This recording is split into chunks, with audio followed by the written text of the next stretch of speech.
Friends, आपका स्वागत है आपके चैनल ब्रेन फूड में। इस वीडियो में हम जो बीए प्रोग्राम के जो स्टूडेंट हैं फर्स्ट सेमेस्टर के, उनका जो एनवायरमेंटल साइंस का जो सब्जेक्ट है आपका पर्यावरण विज्ञान, इसके ना मोस्ट इम्पॉर्टेंट क्वेश्चन के हम डिस्कस करने वाले हैं। मैं आपको ना इसमें सिर्फ क्वेश्चंस नहीं बताऊंगी, इसमें मैंने आपको आंसर किस वे में लिखना है और आपको आंसर में क्या क्या लिखना है वो मैंने विद आंसर आपको इसमें एक्सप्लेनेशन बता रखी है। ठीक है, तो ये आपके जो मोस्ट इंपॉर्टेंट क्वेश्चन है, तो मैं ना ये आपकी फर्स्ट क्लास होगी। इसमें आपका ये वाला जो मोस्ट इंपॉर्टेंट क्वेश्चन है इसके बारे में डिस्कशन होगा कि आखिर में आपको इसका क्वेश्चन इसका आंसर आपको किस वे में फ्रेम करके लिखना है, जिससे कि अगर आपके पेपर में कुछ भी इससे रिलेटेड क्वेश्चन आ जाता है तो आपको आइडिया रहे कि आपको क्या क्या लिखना है उसके अंदर। अब हम इस वीडियो को स्टार्ट करते हैं। ऐसे ही आपके लिए मैं और भी क्लासेस लेके आऊँगी, जैसे आपकी ये क्लास फर्स्ट है, फिर मैं ऐसी क्लास सेकंड भी लेके आऊँगी, उसमें सेकंड मोस्ट इंपॉर्टेंट क्वेश्चन रहेगा, फिर थर्ड क्लास होगी जिसमें और मोस्ट इंपॉर्टेंट क्वेश्चन। मतलब इस टाइप से ना मेरी कोशिश रहेगी कि आपके एग्ज़ाम तक मैं आपको कुछ मतलब मोस्ट इंपॉर्टेंट क्वेश्चंस करवा दूं कि जिससे कि आपके एग्ज़ाम में हेल्प हो जाए। वैसे मैंने आपको इसकी कुछ क्लासेस मेरे चैनल पे आपको प्रोवाइड होंगी, may be unit first second and third की आपको वीडियो प्रोवाइड मैंने करवा रखी है। अगर आपको वो वीडियोज़ भी देखनी होगी तो आप वो वीडियोज़ देख लेना, मैं आपको कमेंट सेक्शन में ना वो दे दूँगी, पिन करके दे दूँगी, अदरवाइज़ आपको डिस्क्रिप्शन में आपको मिल जाएंगे उन क्लासेस के लिंक।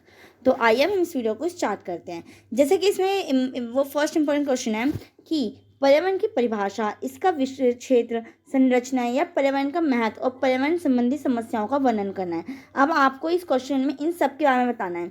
तो जब आप इन सब के बारे में बताएंगे तो जैसे कि इसमें लिख रखा है कि पर्यावरण की परिभाषा, फर्स्टली तो आपको यही पता होना चाहिए कि पर्यावरण आखिर में होता क्या है, पर्यावरण का अर्थ क्या होता है, और जो विभिन्न विद्वान हैं उन्होंने पर्यावरण के अर्थ को मतलब क्या बताया पर्यावरण का मतलब। तो जैसे कि मैंने आपको इसमें लिख रखा है कि पर्यावरण का अर्थ, कि पर्यावरण शब्द ना दो शब्दों से मिलकर बना होता है, परि और आवरण। अब इनका मतलब क्या होता है, इसका मतलब बाहरी आवरण अर्थात हमारे चारों ओर जो प्राकृतिक, भौतिक और सामाजिक है वही वास्तविक अर्थों में पर्यावरण है। इट मीन जो चारों ओर का हमारा आवरण होता है, चाहे वो वायुमंडलीय हो, तो इस टाइप का जो चारों तरफ का घेरा होता है एक तरीके से, उसको हम क्या कहते हैं, हम पर्यावरण कहते हैं। अब इसको इंग्लिश में जैसे कि आप जानते हैं कि एनवायरमेंटल कहते हैं, ठीक है। और एनवायरमेंट शब्द दो शब्दों से मिलकर बना होता है। एनवायरमेंट जैसे एनवायरन और मेंट से मिलकर बना है, जिसमें जो एनवायरन का अर्थ होता है टू एंड सर्कुलर, मतलब कि घिरना, और मेंट का अर्थ है फ्रॉम ऑल साइड, मतलब अर्थात चारों ओर से क्या होना, घेरना। तो आप समझ चुके हैं कि एनवायरमेंट शब्द भी इसी टाइप से इंग्लिश में बना हुआ है, ऐसे नहीं कि कोई भी वर्ड किसी भी टाइप से लग जाता है। इसमें जो एनवायरन का मतलब होता है उसका मतलब क्या होता है कि घेरना, एंड टू एंड सर्कल, और जो मेंट मतलब होता है उसका मतलब है फ्रॉम ऑल साइड, की मतलब चारों तरफ से घेरना। अतएव पर्यावरण अथवा एनवायरमेंटल दोनों ही शब्दों का शाब्दिक अर्थ चारों ओर से घेरने से है, अतः पर्यावरण बाह्य आवरण का घोतक है। तो आप समझ चुके हैं कि पर्यावरण का अर्थ क्या होता है, बाहरी आवरण, जो हमारे बाहर चारों तरफ का फैला हुआ जो आवरण होता है उसी को हमने पर्यावरण कहा है।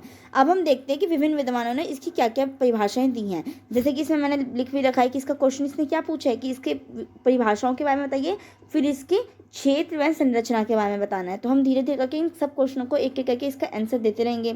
अब जैसे कि परिभाषाएं जो दी गई हैं डगलस एवं रॉमन हेल्डिन के अनुसार, उन्होंने बताया ना कि पर्यावरण उन सभी बाहरी शक्तियों एवं प्रभावों का वर्णन है जो प्राणी जगत के जीवन, स्वभाव, व्यवहार और विकास और परिपक्वता को प्रभावित करता है।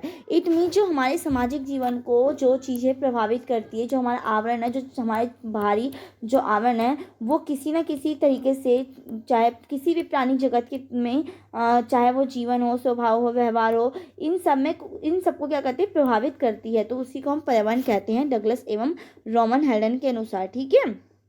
ऐसे नेक्स्ट आपका वुडवर्थ के अनुसार, अब इन्होंने किस अकॉर्डिंग पर्यावरण को परिभाषित किया है, इन्होंने बोला है ना कि पर्यावरण शब्द का अभिप्राय उन सभी बाहरी शक्तियों और तत्वों से है जो व्यक्ति को आजीवन प्रभावित करती रहती है। अब इन्होंने भी यही बात कह दी है, ये कि मतलब जैसे इन्होंने बता दिया कि हाँ आपको किस तौर पे प्रभावित करती है, चाहे परिपक्वता हो गई, विकास हो गया, व्यवहार हो गया, ये स्वभाव, इन तरीके से प्रभावित करती है। और ऐसे ही जो वुडवर्थ है उन्होंने भी बोला कि जो क्या करते हैं, मनुष्य को, व्यक्ति को आजीवन मतलब उसके पूरे जीवन को क्या करते रहते हैं, प्रभावित करते हैं उसके पूरे जीवन में। तो यही इन्होंने कहा था। ऐसे जो आपके थर्ड विद्वान है, उन्होंने क्या, कौन है वो आपके मैकाइवर तथा पेज के अनुसार। और मैं आपको एक बार ज़रूर कह देती हूँ, अगर आप किसी भी चीज़ का अर्थ बताते हैं ना, तो जो कुछ मतलब जैसे पॉल साइंस हो गई आपकी, इन सब में ना आप, या हिस्ट्री में भी कभी कभी हो जाता है, हिस्ट्री में तो होता नहीं है वैसे, पॉल साइंस हो गई या ईवीएस में भी दे देखा है आपके, तो इन सब में आप ना कभी भी जो विद्वान होते हैं उन्होंने जो डेफिनेशंस दिए हैं उनको ज़रूर लिखा करें। ये आपका एक तरीके से प्लस पॉइंट होता है एग्जाम को बेटर करने का। ठीक है, अब हम आते हैं, इसको देखते हैं कि मैकाइवर तथा पेज के अनुसार इन्होंने भौगोलिक पर्यावरण उन समस्त दिशाओं से बना है जो प्रकृति ने मनुष्य को प्रदान की है। इट मीन्स जो कि प्रकृति जो हमारा नेचर है जो हम मनुष्य को प्रोवाइड करवाता है, तो हमें सब चीज़ें कहाँ से मिलती है, पर्यावरण से मिलती है। चाहे आपका आवास हो, रहने का स्थान हो, चाहे आपको फल फूल हो या कुछ भी हो, एनीथिंग एल्स, आपको कहाँ से मिलता है, प्रकृति से मिलता है। और प्रकृति किसके वो अंतर्गत है, ये एक तरीके से हमारे पर्यावरण के अंदर है। तो इसलिए कहा है कि जो चीज़ें हमें प्रकृति से मनुष्य को प्रदान की जाती हैं वो समस्त चीज़ें क्या होती है, पर्यावरण ही कहलाती हैं। नेक्स्ट है आपका सोरोकिन के अनुसार। अब इन्होंने भौगोलिक पर्यावरण का संबंध ऐसी प्राकृतिक दशाओं से है जो मनुष्य से प्रभावित हुए बिना अपना कार्य करती हैं और तथा जो मनुष्य के अस्तित्व एवं कार्यों से स्वतंत्र रहते हुए स्वयं परिवर्तित रहती है। तो इन्होंने इस टाइप से कहा है कि जो एक तरीके से वो मनुष्य से, जो पर्यावरण है वो मनुष्य से प्रभावित नहीं होता है, वो अपना एक तरीके से स्वतंत्र रूप से क्या होते रहते हैं, अपने आप को जैसे इसमें लिख रखा है ना कि जो मनुष्य के अस्तित्व एवं कार्यों से स्वतंत्र रहते हुए स्वयं परिवर्तित रहती है। तो ये इतने बाउंडेशन में नहीं रहती है, क्या कैसी रहती है, फ्रीडम रहती है। जो पर्यावरण है, पर्यावरण से हमें ये सारी चीज़ें मिलती है, चाहे वो हमारा आवास हो गया, खान पान हो गया, या रहने के हमारे वो रहने का घर हो गया, कपड़े हो गए, ये सब हमें चीज़ें कैसी होती है, वो करती हैं, पर्यावरण से ही प्राप्त होती हैं।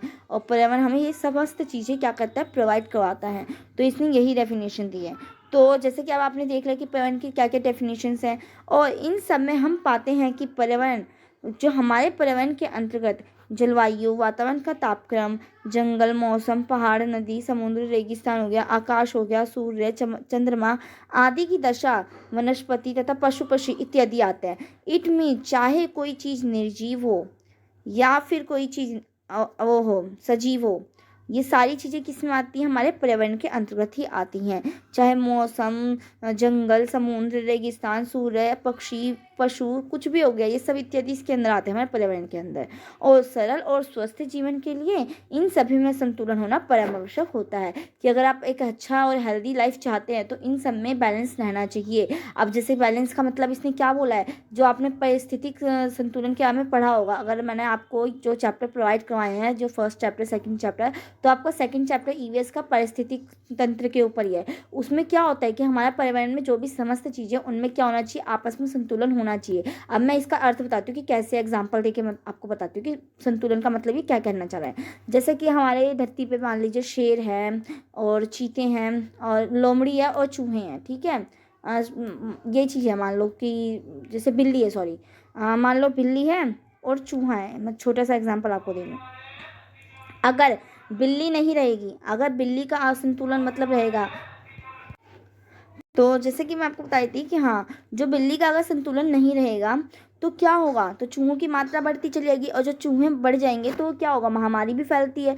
तो इसलिए इन सभी चीज़ों में, अब शेर है, अगर शेर नहीं रहेगा तो शेर शिकार नहीं करेगा हिरन का, हिरन फिर शिकार नहीं करेगा बिल्ली का, फिर बिल्ली नहीं रहेगी तो फिर चूहा, मतलब एक तरीके से इस टाइप से संतुलन क्या होता रहता है। अगर बिगड़ गया तो हम एक तरीके से स्वस्थ जीवन की कल्पना नहीं कर सकते। इसलिए एक अच्छा स्वस्थ जीवन होने के लिए इन सभी में संतुलन होना परम आवश्यक होता है। तो थोड़ी ना आवाज़ बाहर से आ रही होगी तो उन्हें आप नेगलेक्ट करना, थोड़ा शोर है मेरे इधर, तो इसलिए मैं आपको पहले बता देती हूँ कि कई बच्चों को थोड़ी डिस्टर्बेंस हो जाएगी, क्रिएट हो जाएगा, क्योंकि मुझे शांति जगह मिली नहीं थी तो मुझे यहीं पे वीडियो रिकॉर्ड करनी पड़ रही है। तो थोड़ी आवाज़ें आ रही हैं तो आप इसे नेगलेक्ट कर देना।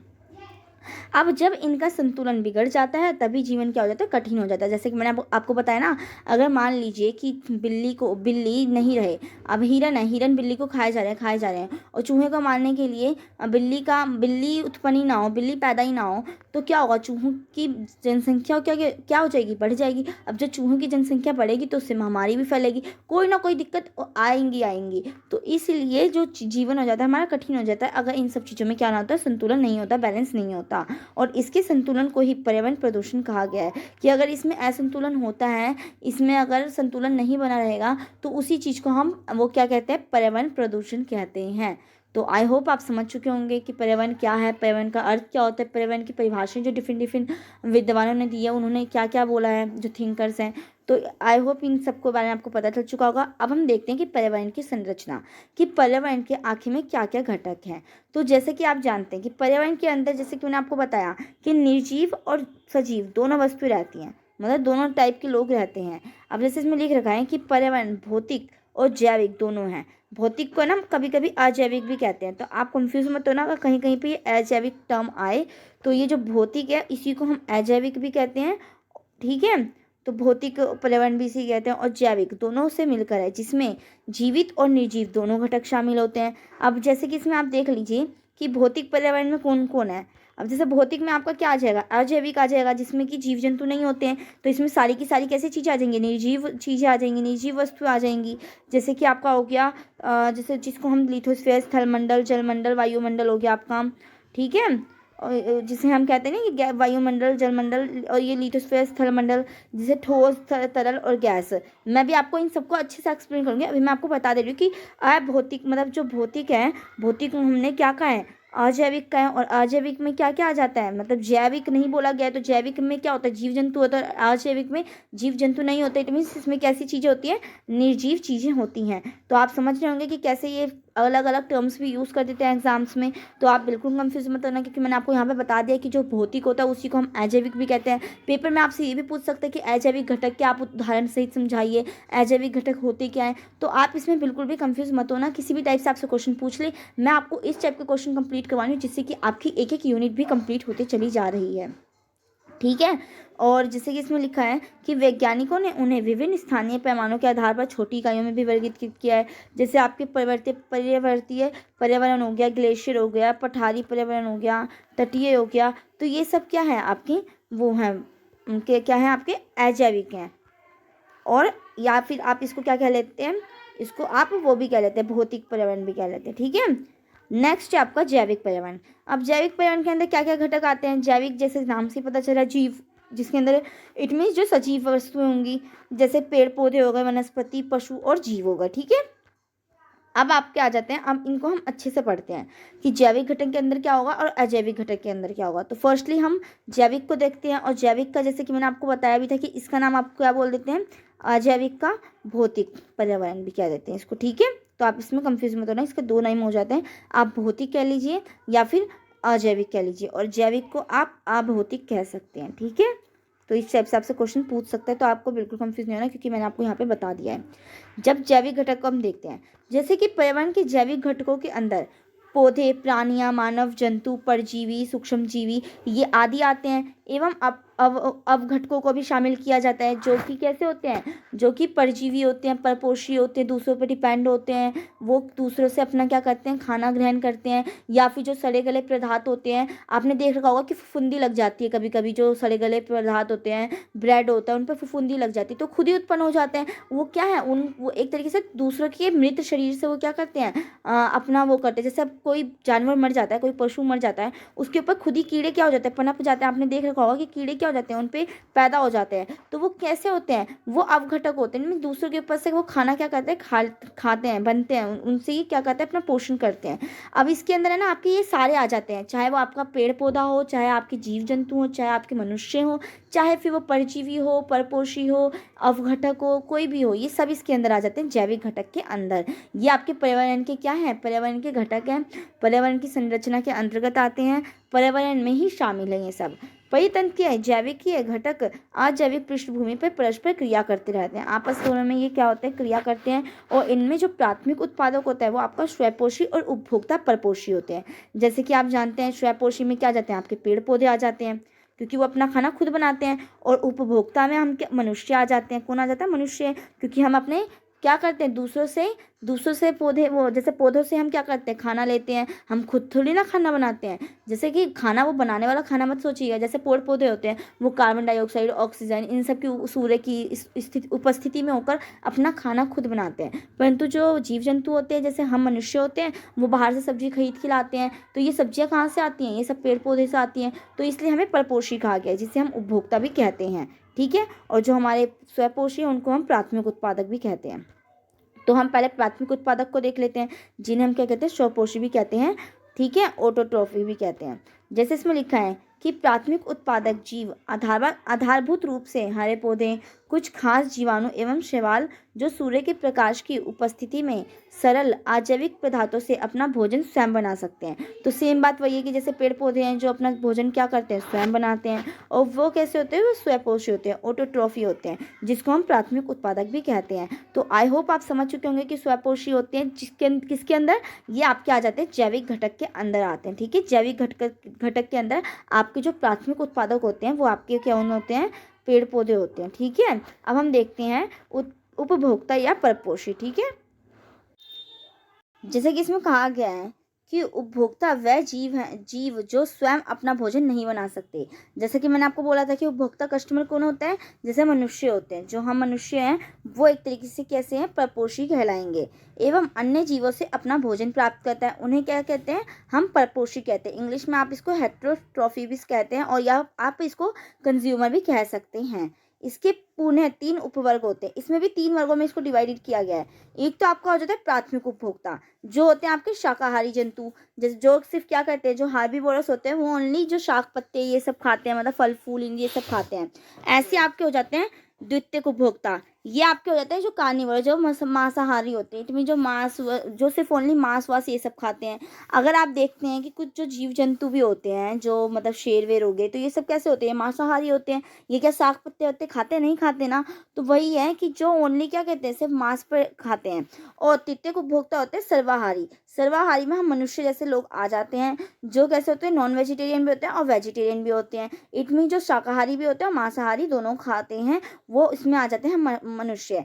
ऐसे जो शाकाहारी होते हैं, इसमें आपके कौन आ जाता है, खरगोश आ गया, या फिर आपके जो मतलब छोटे जो जीव होते हैं, हिरन हो गया।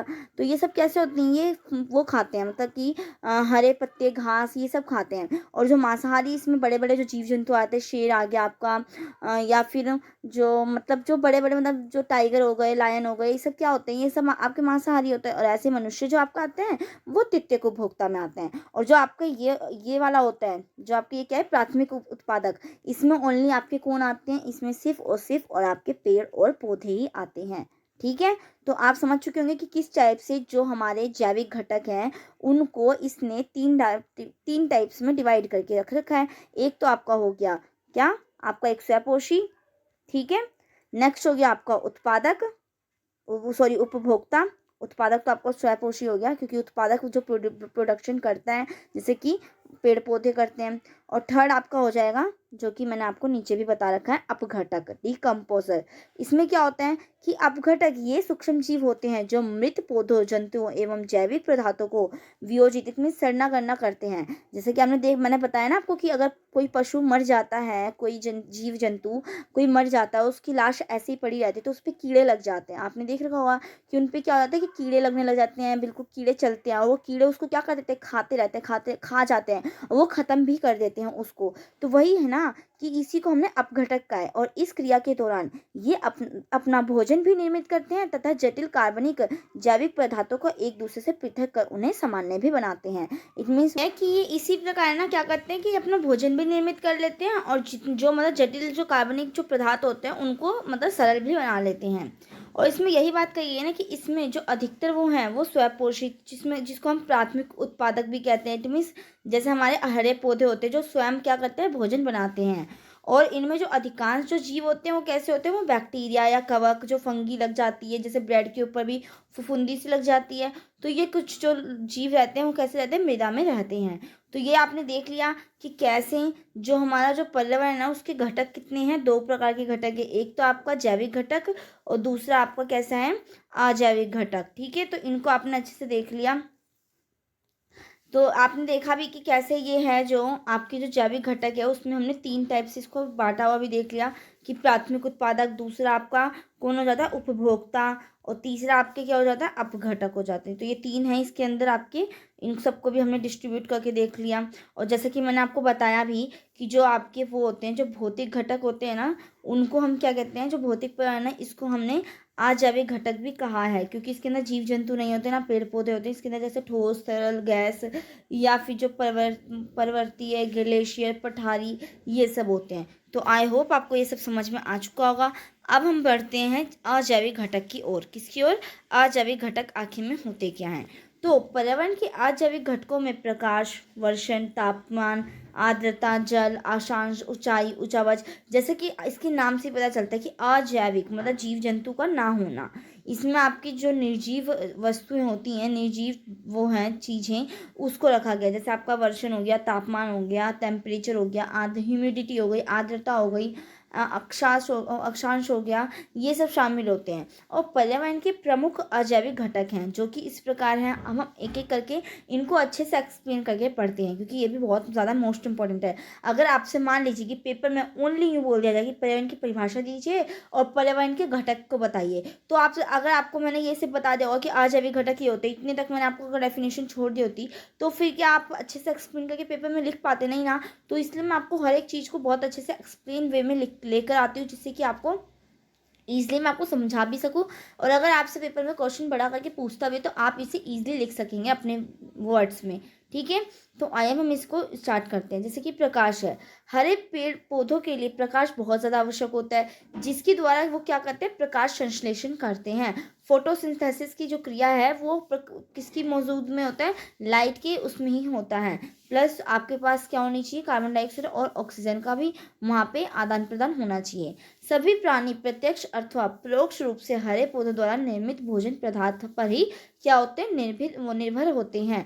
जैसे कि आप देखें हैं कि जैसे जो मानव होता है वो भी क्या होता है? प्रत्यक्ष रूप से या अप्रत्यक्ष रूप से वो किस पे डिपेंड होता है? पौधों पर निर्भर होता है। तो यही बात इसमें कही गई है। और सभी जीवों के लिए सूर्य से आने वाला प्रकाश, सौर ऊर्जा ही ऊर्जा का अंतिम स्रोत होता है। कि जो मतलब कि जो प्रकाश है उसका सबसे मेन सोर्स कौन सा? आपका सूर्य की जो ऊर्जा होती है वही है सबसे इम्पोर्टेंट जो सोर्सेज है आपका। और एंडिंग अगर देखा जाए तो जो हम आजकल बनाते हैं नेचुरल, अगर उसमें देखा जाए, नेचुरल रिसोर्सेज में देखा जाए, तो अगर नेचुरल रिसोर्सेज में देखा जाए तो हमारा जो लाइट है वो सिर्फ हमें किससे मिलती है? सूर्य से मिलती है। और बाकी तो अगर जो आजकल प्राकृतिक जो मानव निर्मित चीज़ें होती हैं उससे बनाई जाती हैं। ठीक है, नेक्स्ट है आपका वर्षण।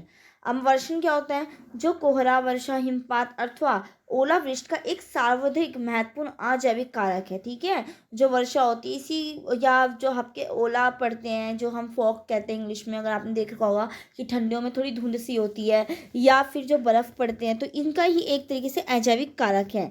और अधिकांश जीव सीधे अथवा परोक्ष रूप से किसी न किसी प्रकार से वर्षण पर भी डिपेंड होते हैं। जो अधोभूमि से होता है, वर्षण की मात्रा अलग अलग होती है, तो इस प्रकार निर्भर है कि आप पृथ्वी पर कहाँ हैं। ठीक है, तो ये बहुत ज़्यादा डिपेंड करती है कि आप पृथ्वी के कौन से कोने पे, कौन से हिस्से पर हैं। तो इस पे भी जो वर्षन है वो डिपेंड करता है। अलग अलग जगह का अलग अलग तरीके से क्या होता है, आप जानते हैं कि अलग अलग जगह होती है तो वहाँ का टेम्परेचर भी अलग अलग होता है। अगर आप दिल्ली में देखें तो इस टाइम पे जो ठंड है वो, अगर जो ठंड है वो बिहार हो गया, पटना हो गया, या फिर जो आपकी राजस्थान, पंजाब, हरियाणा, उत्तर प्रदेश, इन सब से थोड़ा बहुत क्या होगा? अलग होगा। और अगर साउथ में चले जाएंगे तो तब तो बिल्कुल ही डिफरेंट टेम्परेचर होगा। तो यही है ना कि वर्षण भी क्या होता है कि जैसे जैसे जगह होती है, जगह पर डिपेंड करती है कि कहाँ का वो जो वर्षण है वो किस टाइप का है। ठीक है, तो यही लिख रखा है कि वर्षण की मात्रा अलग अलग होती है, जो कि डिपेंड करती है किस पे? जहाँ पर हम क्या होते हैं, निर्भर करती है पृथ्वी पर हम कहाँ रहते हैं, उस पर डिपेंड करते हैं हमारे रहने के स्थान से। नेक्स्ट है आपका आज उसका अजैविक घटक का तापमान। तो ये पर्यावरण का महत्वपूर्ण घटक है जो कि उत्तर जीवित को वृहद रूप से प्रभावित करती है। जो टेम्परेचर है जो कि बहुत ज़्यादा मतलब इफेक्ट डालती है, जैसे मैंने आपको बताया भी कि तापमान कहीं कहीं का, सब जगह का जहाँ पे हम रहते हैं उसके अकॉर्डिंग क्या होता है? अलग अलग होता है। और ये हमारे जीवन को बहुत ज़्यादा रूप में प्रभावित करती है। जैसे कि अगर टेम्परेचर अगर हो जाता है, अगर आपका 7-8 डिग्री वो चला जाता है टेम्परेचर, तापमान, तो क्या हो जाती है? ठंडी बढ़ जाती है। वहीं पर अगर आपका 25-30 रहता है तो उस टाइम पे गर्मी होती है। तो ये एक तरीके से जीव को बहुत, जो जीव जंतु होते हैं उनको बहुत ज़्यादा प्रभावित करते हैं। जो मनुष्य होता है उसको भी बहुत वृहद रूप से प्रभावित करता है। और जीव अपनी वृद्धि हेतु एक निश्चित सीमा तक के तापमान को ही क्या कर सकता है? बर्दाश्त कर सकता है। एक में जो ह्यूमन का जो टेम्परेचर होता है वो उतने ही तक टेम्परेचर को क्या कर सकता है? तापमान को अपने अंदर एक तरीके से उसको बर्दाश्त करने की उसमें ताकत होती है। अगर उस सीमा से कम या अधिक तापमान की स्थिति में जीवों की वृद्धि क्या हो जाती है? रुक जाती है। अगर उससे उससे ज़्यादा टेम्परेचर हो गया तभी भी एक तरीके से हार्मफुल होता है वो जीवों के लिए, और अगर उससे कम टेम्परेचर हो गया तभी भी क्या होगा, हार्मफुल होगा। तो इसलिए एक एक जीव की वृद्धि के लिए एक निश्चित टेम्परेचर का होना बहुत ज़्यादा इंपॉर्टेंट रोल निभाता है। ठीक है। नेक्स्ट है आपका आर्द्रता एवं जल। ये सब हम टॉपिक किसके अंदर पढ़ रहे हैं, आपके जो अजैविक घटक है ये अजैविक घटक के अंदर आपके आता है। ठीक है। तो जो आर्द्रता एवं जल, अनेक पौधों तथा प्राणियों के लिए वायु में नमी का होना अति आवश्यक होता है। ठीक है। जो ह्यूमिडिटी होती है वो क्या होती है, जो वायु के अंदर जो कि नमी की मात्रा होती है। जैसे कि अब आप देखते हैं कि वर्षा का टाइम जब होता है, बारिश का जब सीज़न होता है, रेनी सीज़न, तो उस टाइम पे जो आर्द्रता होती है वो बहुत ज़्यादा मात्रा में बढ़ी हुई होती है। उस टाइम पे अगर आप गीले कपड़े डालते हैं ना तो वो जल्दी से सूखते भी नहीं है। क्यों? क्योंकि वो जो वायुमंडल है ना, हमारा वायुमंडल जो पर्यावरण है ना, उसी के अंदर उतना ज़्यादा क्या होती है, आर्द्रता होती है, ह्यूमिडिटी होती है। इस वजह से वो क्या होते हैं, कपड़े वो गीले के गीले रह जाते हैं क्योंकि वायु में क्या होती है, नमी बहुत ज़्यादा होती है, जिससे वह सही कार्य कर सके। कुछ प्राणी केवल रात में ही अधिक सक्रिय होते हैं जब आर्द्रता अधिक होती है, और जलीय आवास पर रसायन तथा गैस की मात्रा में होने वाले परिवर्तनों तथा गहराई में अंतर आने का प्रभाव पड़ता है। नेक्स्ट है आपका अक्षांश। अब जैसे कि आप जानते हैं कि ये जो आपका वो है सर्कल, ये जो है आपकी पृथ्वी है, आप मान लीजिए ये पृथ्वी है। ठीक है। ये आपका हो जाता है नॉर्थ पोल। ठीक है। ये आपका हो जाता है साउथ पोल। अगर आपको पता होगा तो अगर हम नॉर्थ पोल की तरफ चले जाते हैं तो वहाँ पे बहुत ज़्यादा बर्फ़बारी, इट मीन्स बहुत ज़्यादा ठंड होती है। और अगर आप वही साउथ पोल पे भी चले जाएंगे तभी भी वहाँ पे भी बहुत ज़्यादा ठंड होगी, क्योंकि जो हमारी सूर्य की जो किरणें होती है ना, वो हमारी किस तरफ होती है, हमारी कर्क रेखा। आपने सुन रखा है कि हमारे भारत में, जो हमारा भारत है उसके बीचों बीच जो कर्क रेखा है, वहाँ पे एक सूर्य की किरणें पड़ती हैं। तो इस वजह से जो गर्मी और ठंडी का वो पड़ता रहता है ना, कर्क रेखा पर डिपेंड होती। तो इसलिए ना यही कहा गया है इसके अंदर, अक्षांश के अंदर यही है ना, कि जैसे जैसे हम विषुवत रेखा से उत्तर या दक्षिण की ओर बढ़ते जाते हैं, वैसे वैसे सूर्य का कोण भी सामान्यतः छोटा होता जाता है। क्योंकि आप जान सकते हैं कि अगर पृथ्वी है, अगर हम ऊपर ऊपर बढ़ते जाएंगे और जब सूर्य हमारा जो विषुवत रेखा है उसके ऊपर यहाँ पे पड़ रहा है, अगर सूर्य की विषुवत रेखा के ऊपर है, तो क्या होगा, तो इससे जो दूरी होगी उसका कोण तो छोटा बनता जाएगा। जब छोटा होता जाएगा तो सूर्य की जो किरणें हैं उस तक देर से पहुंचेंगी, और देर से पहुंचने के कारण जो यहाँ का टेम्परेचर होगा बहुत ज़्यादा ठंडा होता है। तो यही बात इसके अंदर कही गई है कि वैसे वैसे सूर्य का कोण भी सामान्यतः छोटा होता जाता है, जिससे औसत तापमान जो होता है वो गिरता रहता है। और जब औसत तापमान गिरता है, अगर मान लीजिए 1 डिग्री सेल्सियस ज़्यादा होता है कि 7 डिग्री सेल्सियस, जब ये 7 डिग्री सेल्सियस होता है ना तो इस टाइम पे तो नॉर्मल ठंड होगी। जब 1 डिग्री सेल्सियस हो जाएगा ना तो इस टाइम पे एक तरीके से बर्फ़ जैसे पड़ने वाला टाइम टाइप में आ जाता है। तो यही बात है कि जो एक कैसा हो जाएगा, जो तापमान होता है वो गिरता रहता है, तो बहुत ज़्यादा अत्यधिक ठंड पड़ती रहती है। अब नेक्स्ट है आपका ऊंचाई। अब जैसे कि आप जानते हैं कि ऊंचाई पे भी जाते रहते हैं तो उससे में भी बहुत ज़्यादा तापमान और जो वर्षण होता है इसमें बहुत ज़्यादा डिफरेंसेस पाए जाते हैं। विभिन्न ऊंचाइयों पर वर्षण तथा तापमान दोनों में विभिन्नता पाई जाती है। वर्षण आमतौर से ऊंचाई के साथ बढ़ता जाता है, लेकिन चरम ऊंचाई पर यह कम हो जाता है। ठीक है। तो यही बात है कि वैसे तो देखा जाए कि अगर नॉर्मली हम देखें ना तो वर्षण भी हम जैसे जैसे ऊपर जाते रहते हैं तो बढ़ता रहता है, परंतु अगर अगर मतलब वो अनलिमिटेड ऊंचाई पे पहुंच गए, बहुत ज़्यादा ऊंचाई पे पहुंच गए, एक्सट्रीमली ऊंचाई पे पहुंच गए, हाइट पे जब पहुंच गए, तो उस टाइम पे जो वो है ना वर्षण, वो क्या हो जाता है, कम हो सकता है, वो फिर ज़्यादा बढ़ता नहीं रहता। तो यही बात इसमें कही गई है। नेक्स्ट आपका ऊंचा वच। अब ऊंचा वच में क्या है कि भू आकार या ऊंचा वच पर्यावरण का एक अति महत्वपूर्ण तत्व है। संपूर्ण पृथ्वी का धरातल या ऊंचा वच विविधता से युक्त है। यह विविधता महाद्वीपीय स्तर से लेकर स्थानीय स्तर तक देखी जाती है। सामान्यतः ऊंचा वच के 3 स्वरूप है: पर्वत, पठार और मैदान। जैसे कि आप जानते हैं कि जो हमारा, अगर आप देखते होंगे कि कोई इलाके तो पठारी होते हैं, कई इलाके पहाड़ी होते हैं, और कई इलाके कैसे होते हैं, समतल होते हैं। अब जो आपका उत्तर प्रदेश का जो एरिया है, ये सब कैसा एरिया है, ये आपका है समतल एरिया है। ठीक है। और अगर आप वहीं पे जम्मू कश्मीर ये सब चले आते हैं तो ये थोड़ा पहाड़ी पर्वत एरिया कहलाता है। तो यही है कि ऊंचा वच। तो इसके अंदर हमने देखा कि जो अजैविक घटक है, इसके अंदर हमने इतने टाइप से इसके घटक को देखा। ठीक है। ये जो यहाँ पे लिख रखा है, अजैविक घटक के अंदर इसके जो महत्वपूर्ण जो एक तरीके से टाइप्स देख लें हम तो ये हैं: प्रकाश, वर्षण, तापमान, आर्द्रता, जल, अक्षांश, ऊंचाई, उच्चावच। ये सारे इसके अंदर शामिल होते हैं किसके अंदर, अजैविक घटक के अंदर। और हमने इनको एक एक करके बहुत अच्छे से विस्तार पूर्वक पढ़ भी लिया। पर्वत पर एवं मैदान में भी विस्तार, ऊंचाई, संरचना आदि की क्षेत्रीय विविधता होती है तथा अपर्दन एवं अपक्षय क्रियाओं से अनेक भू रूपों या स्थल कृत्यों का जन्म हो जाता है। जैसे कहीं मरुस्थलीय स्थलीकृति होती है, तो कहीं चूना प्रदेश की ओर, जैसे कि मैंने आपको बता दिया। तो यही चीज़ें हैं, रिपीटेशन हो रही है बातें जो मैं आपको बोल रही हूँ। हाँ, बट रिपीटेशन भी बहुत अच्छी चीज़ होती है। अगर मैं आपको कई चीज़ें एक बार बहुत बार बोल देती हूँ कोई चीज़, तो आप उसको समझ लें कि वो मैं आपको इसलिए बोल रही हूँ कि वो आपके दिमाग में अच्छे से बैठ जाए। अगर आप ये वीडियो बैठ कर अगर आपने इसको मतलब बिल्कुल कंटिन्यूटी के साथ देखा और बिल्कुल जैसे ईयरबड्स लगा के अगर आपने इसको सुना ना, तो मैं 101% कह रही हूँ कि आपको इसके अंदर कुछ भी याद करने की नीड नहीं पड़ेगी। आपको पेपर के अंदर वो ऑटोमेटिकली सारे पॉइंट्स याद आएंगे। कोई भी पॉइंट ऐसा नहीं होगा जो आप इसको छोड़ के आएंगे, अगर आपने इसको अच्छे से सुना होगा तो। अगर आपने नोट्स नहीं भी बनाए होंगे तो मैं 101% कह रही हूँ कि आपको मेरे लेक्चर से ये जरूर बेनिफिशियल होता होगा कि अगर आपको याद करने की नीड नहीं पड़ती होगी। इतना तो मैं 101% इतना ओवर कॉन्फिडेंट तो मुझे है, चाहे आप इसको ओवर कॉन्फिडेंस कहें या कॉन्फिडेंस कहें, इतना तो मैं आपको 101% कह सकती हूँ। नेक्स्ट है आपका पर्यावरण का महत्व कि इम्पोर्टेंस ऑफ एनवायरनमेंट, कि पर्यावरण का क्या महत्व है। जैसे कि आप जानते हैं कि पर्यावरण हमें आवास, खाना पीना, कपड़े सब देता है। पर्यावरण से ही हमें ये सब चीज़ें मिलती हैं, तो इसका इम्पोर्टेंस भी तो हमारी लाइफ में बहुत ज़्यादा है। तो अब हम इसके इम्पोर्टेंस को एक एक करके देखते हैं। जैसे कि इसमें लिख रखा है कि पर्यावरण का हमारे जीवन में बहुत महत्व है। पर्यावरण के द्वारा ही पृथ्वी पर जीवन संभव है। यदि आज हम जीवित हैं तो उसमें बहुत बड़ा हाथ पर्यावरण का ही है। एक अच्छा पर्यावरण, हमें स्वच्छ पर्यावरण हो तो वो हमें स्वस्थ जीवन प्रोवाइड करता है। अगर एक स्वच्छ पर्यावरण होता है, मतलब साफ सुथरा पर्यावरण होता है, तो वो हमें कैसा जीवन प्रोवाइड करता है, हेल्दी लाइफ हमें प्रोवाइड करता है। तो यही कहा गया है ना कि जीवन में ना हमारे पर्यावरण का बहुत ज़्यादा महत्व होता है। और इसमें यही बात कही गई है कि जैसे इसमें मैंने आपको बता दिया कि स्वच्छ पर्यावरण हमें बेहतर जीवन जीने में मदद करता है। पर्यावरण प्रत्येक जीव की वृद्धि एवं विकास में भी महत्वपूर्ण भूमिका निभाता है। मुख्य रूप से मानव के मानसिक दृष्टिकोण से विकसित होने के कारण मानव में न केवल अपने जीवन के लिए आवश्यक आधारभूत आवश्यकताओं को प्राप्त किया जाता है, बल्कि अपनी भविष्य की पीढ़ी हेतु भी एकत्र किया जाता है। तो हमें एक तरीके से पर्यावरण से सब चीज़ प्रोवाइड होती है। पर्यावरण हमें जीने का एक सहारा है।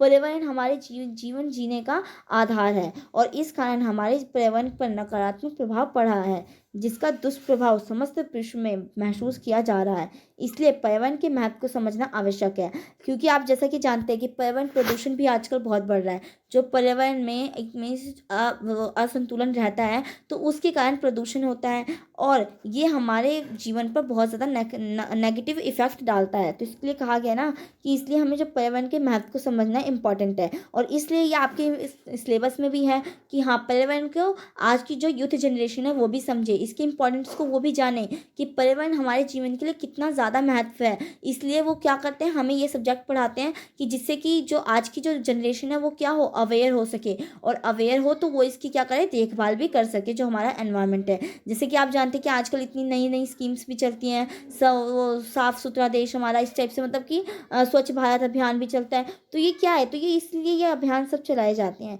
ताकि हमें मतलब ये क्या है इसमें कि इसलिए पर्यावरण के महत्व को समझना बहुत ज़्यादा आवश्यक होता है, ताकि हम इसे क्या कर सके, सहेज कर रख सके, और इसका उपयोग समुचित मात्रा में ही करें। कि इसका यूज़ हम इस तरीके से करें, पर्यावरण में जो भी हमें दिया है, जो भी इसके द्वारा हमें जो भी सामान मिला है, तो हम इसका यूज़ इस प्रकार से करें कि जो हमारी आने वाली जो पीढ़ियाँ है ना, वो भी इसको क्या कर सके, यूज़ कर सकते। ये ना हो कि आज की जो पीढ़ी है वही पूरा का पूरा क्या कर सके, पर्यावरण को नाश करके रख दे और आने वाली पीढ़ियों के लिए कुछ ना रहे। तो इसलिए इसका इस तरीके से यूज़ करना कि इससे क्या क्या कर सके, हम सहेज कर रख सकें। और पर्यावरण का महत्व निम्नलिखित टाइप से हम समझ सकते हैं। जैसे कि इसमें लिख रखा है कि पर्यावरण का महत्व किस लिए है, कि जो पर्यावरण है वो एक प्राकृतिक घर है। अगर देखा जाए तो पर्यावरण हमारे लिए क्या है, एक नेचुरल घर के तौर पे है, कि हमें पर्यावरण में ही तो हम रहते हैं। पर्यावरण में आप देखते होंगे कि पहले के लोग तो पेड़ पौधे लकड़ियों से ही घर बनाए रखते थे, जो उसकी घास फूस होती थी उससे उनकी चादर बनी रहती थी। तो इसलिए कहा गया ना कि जो पर्यावरण है वो प्राकृतिक घर है। पर्यावरण सभी जीवों को एक प्राकृतिक घर या आश्रय प्रदान करता है। हालांकि इंसानों ने अपनी आरामदायक जीवन शैली के लिए बेहतर सुविधाएं पाने हेतु जगह का उपयोग किया। जैसे कि आप जानते हैं कि आज के टाइम पे जो लोग हैं वो अपना एक कंफर्टेबल जोन रखने के लिए क्या कर रहे हैं, जंगलों की कटाई करते रह रहे हैं, जो पेड़ पौधे वो नाश करते रह रहे हैं। तो एक तरीके से वो क्या कर रहे हैं, पेड़ पौधों का नुकसान कर रहे हैं। और ऐसे ही इसमें ये बात कही गई है कि घरों के निर्माण के लिए आवश्यक सामग्री केवल हमारे पर्यावरण से ही आती है। कि अगर आपको घरों का निर्माण भी करना है तो उसके लिए भी जो फर्नीचर होते हैं, आप देखते हैं कि जो हमारी लाइफ जो कंफर्टेबल हम करते हैं, फर्नीचर ही हमारे घर में इतने ज़्यादा होते हैं, वो सब किससे बने होते हैं, लकड़ी से ही तो बने रहते हैं ना। या कोई भी पदार्थ हो गया, वो हमें कहाँ से प्रोवाइड होता है, हमारे नेचर से प्रोवाइड होता है। तो यही है कि हम ये जो है पर्यावरण हमें क्या करता है, एक प्राकृतिक घर प्रोवाइड करवाता है। इसलिए प्राकृतिक संसाधनों का उपयोग हमें सीमित मात्रा में करना चाहिए, ये नहीं कि वेस्ट हम करते रहें। हमें प्राकृतिक संसाधनों का इस तरीके से यूज़ करना चाहिए कि जो हमारी भावी पीढ़ियाँ, जो हमारी आने वाली जो भविष्य की जो पीढ़ियाँ हैं, वो भी इसका इस्तेमाल पूर्ण रूप से अच्छे से कर पाए। इसलिए हमें इसको कैसा यूज़ करना चाहिए, सीमित मात्रा में यूज़ करना चाहिए। ठीक है, अब आपने देख लिया इसका एक महत्व। दूसरा महत्व इसका ये है कि पर्यावरण से ऊर्जा, कि एक तरीके से अब इसमें हम देख लेते हैं इस पॉइंट को अच्छे से। मैं एक बात बोल देती हूँ, आपको आज थोड़ी डिस्टर्बेंस हो रही होगी इस क्लास में, मुझे खुद को हो रही है बहुत ज़्यादा डिस्टर्बेंस, तो आप इसको थोड़ा नेगलेक्ट करने की कोशिश करना, ठीक है। तो आइए हम इसको देख रहे हैं कि पर्यावरण से ऊर्जा, कि प्रत्येक जीव को शरीर के अंदर विभिन्न उपाचय क्रियाएं जैसे भोजन एकत्रीकरण या आवागमन आदि के लिए ऊर्जा की आवश्यकता होती है। और ये ऊर्जा हमें पर्यावरण यानी हरे भरे पौधों से ही प्राप्त होती है, जो सूर्य की ऊर्जा को संश्लेषित कर अपने लिए क्या करते हैं, पर्यावरण में अन्य जीवों के लिए भोजन का निर्माण करते हैं। आप देखते हैं कि हम पर्यावरण से क्या करते हैं, ऊर्जा भी प्राप्त करते हैं। कैसे? क्योंकि जो हमें पेड़ पौधे होते हैं वो हमारे पर्यावरण की तो हिस्सा है ना, और पेड़ पौधों से ही हम क्या करते हैं, अपना भोजन ग्रहण करते हैं। तो इसलिए इसने ये कहा है ना कि जो पर्यावरण क्या है, पर्यावरण में अन्य जीवों के लिए भोजन का निर्माण करते हैं, और हमें पर्यावरण से क्या मिलती है, ऊर्जा मिलती है। तो इसलिए जो पर्यावरण का महत्व है इसलिए भी है कहा गया है, ठीक है। नेक्स्ट इसके महत्व इसलिए पर्यावरण का इंपॉर्टेंस है कि ऑक्सीजन की आपूर्ति। अब क्या है कि हमारे पर्यावरण के विभिन्न घटक हवा से शुद्धिकरण और सभी के लिए ऑक्सीजन उपलब्ध कराते हैं। जैसे कि आप जानते हैं कि जो पेड़ पौधे होते हैं वो क्या करते हैं, O2 रिलीज करते हैं, और कार्बन डाइऑक्साइड जो है उसको ग्रहण करते हैं पौधे। तो जो वो रिलीज करते हैं ऑक्सीजन, तो वो रिलीज करने के बाद ग्रहण कौन करता है, हम मनुष्य करते हैं। तो इसलिए क्या करते हैं, ऑक्सीजन की आपूर्ति भी करवाते हैं जो पर्यावरण है। अगर पेड़ पौधे कम होने लग जाए तो क्या हो जाएगा, ऑक्सीजन का जो वो है सर्कुलेशन वो प्रॉपर वे में नहीं हो पाएगा। तो यही है कि हमारे पर्यावरण के विभिन्न घटक हवा से शुद्धिकरण और सभी के लिए ऑक्सीजन उपलब्ध कराते हैं। हम सभी जानते हैं कि हर जीव को उसके चयापचय क्रिया गतिविधियों के लिए ऑक्सीजन की आवश्यकता होती है। इसमें जो हमारा मेटाबॉलिज्म होता है, जो हमारे एक तरीके से हमारे शरीर की जो क्रियाएं होती हैं उसको करने के लिए भी हमें क्या चाहिए होता है, ऑक्सीजन चाहिए होता है। आप जानते हैं कि आपके शरीर में जो भी फंक्शंस होते हैं उसमें ऑक्सीजन की बहुत ज़्यादा अहम भूमिका होती है। जो भी क्रियाएं होती हैं उनमें ऑक्सीजन अपना रोल निभाता है। तो इसलिए इसने कहा है ना कि हर जीव को उसके चयापचय गतिविधियों के लिए ऑक्सीजन की नीड होती है, और बदले में कार्बन डाइऑक्साइड क्या करती है, रिलीज होती है।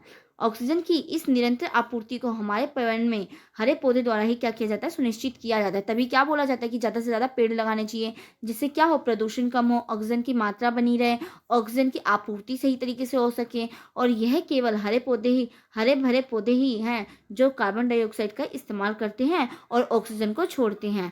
जो कार्बन डाइऑक्साइड कौन यूज़ कर देते हैं हमारे लिए, अगर हमारे धरती पे कार्बन डाइऑक्साइड ज़्यादा हो जाए तो क्या हो जाएगा, बहुत ज़्यादा ग्लोबल वार्मिंग बढ़ जाएगी। ये सब प्रॉब्लम्स क्रिएट होने लग जाती हैं अगर CO2 की मात्रा ज़्यादा हो जाती है। तो इसलिए क्या बोला गया है कि इसको एक तरीके से इस्तेमाल ओनली हरे पौधे ही करते हैं, और रिलीज़ क्या करते हैं, ऑक्सीजन करते हैं। इस प्रकार क्या होता है, जो पर्यावरण है वो उसका शुद्धिकरण होता रहता है। तो आपने देख लिया कि जो पर्यावरण है वो हमें किस टाइप से क्या करता है, ऑक्सीजन की आपूर्ति करवाता है। तो इसलिए भी जो पर्यावरण है वो बहुत ज़्यादा इंपॉर्टेंट है। नेक्स्ट है शुद्ध पेयजल की आपूर्ति।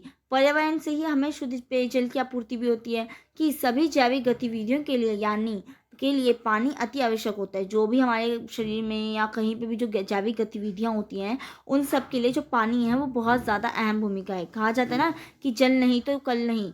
कहा, ये आपने सुन रखा होगा क्वार्ट्स टाइप में या कुछ भी, मतलब आपने स्लोगन टाइप में, कि जल नहीं तो कल नहीं। क्यों कहा गया कि जो पानी है वो बहुत ज़्यादा हमारी जो जैविक गतिविधि जितनी भी होती है उसके लिए बहुत ज़्यादा परम आवश्यक होता है।